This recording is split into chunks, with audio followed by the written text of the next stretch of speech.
Geologi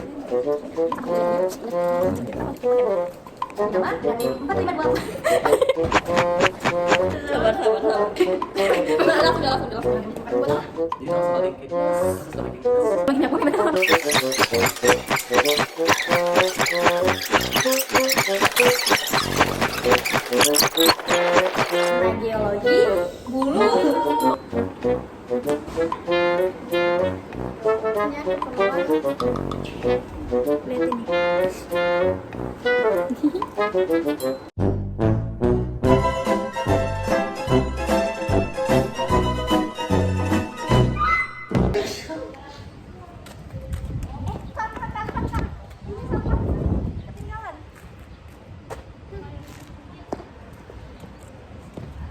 Hari ini aku mau ngajak kalian mikir sebentar.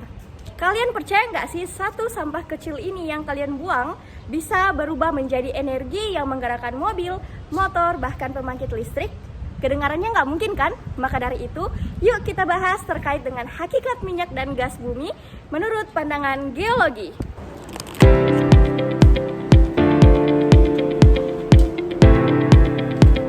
Halo teman-teman, perkenalkan namaku Kaira Deva Islam Dama dengan NIM 452423005.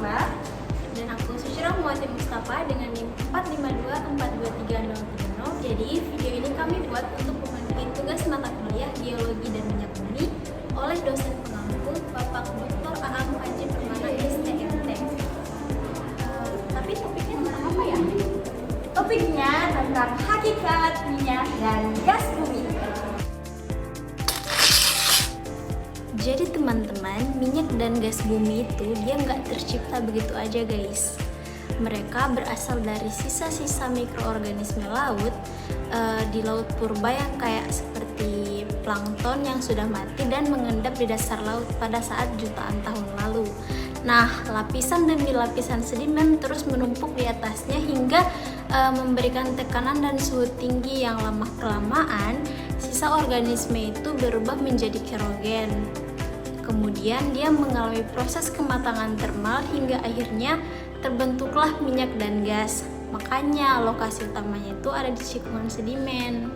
Tetapi mereka tidak diam begitu saja di batuan induk. Karena lebih ringan, biasanya minyak dan gas itu bergerak naik melalui celah pori batuan yang biasa kita sebut sebagai migrasi. Nah, mereka bisa tertahan di batuan reservoir yang porinya besar, tetapi harus ada batuan penutup atau seal biar tidak bocor ke permukaan. Nah, kalau ada struktur lipatan atau patahan yang membentuk perangkap, disitulah akumulasi migas terjadi. Biasanya ini kita sebut sebagai sistem petroleum, di mana source, migration, reservoir, trap, and seal. Terus gimana caranya kita tahu ada minyak di bawah tanah? Nah, disinilah peran geolog seperti kita melakukan pemetaan geologi, analisis data seismik, sampai pengoboran eksplorasi untuk membuktikan apakah benar ada akumulasi migas. Karena itu eksplorasi mahal dan beresiko, jadi kita harus paham banget nih tentang geologi cekungan dan struktur batuan. Betul sekali Suci. Jadi, energi yang kita pakai setiap hari adalah hasil kerja bumi selama jutaan tahun loh. Dan sebagai mahasiswa geologi, tugas kita bukan cuma cari migas, tapi juga memahami bumi supaya bisa memanfaatkannya secara bijak dan berkelanjutan. Karena geologi bukan cuma belajar tentang batu, tetapi juga tentang masa depan energi. Jadi terima kasih sudah menonton. Jangan lupa di-share biar makin banyak yang paham tentang bumi kita.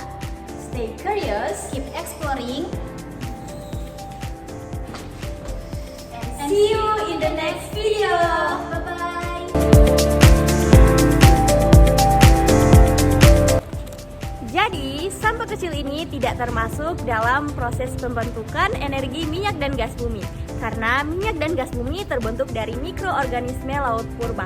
Tetapi, satu sampah kecil ini bisa menghasilkan energi alternatif jika digunakan dan dikelola dengan baik. Dadah!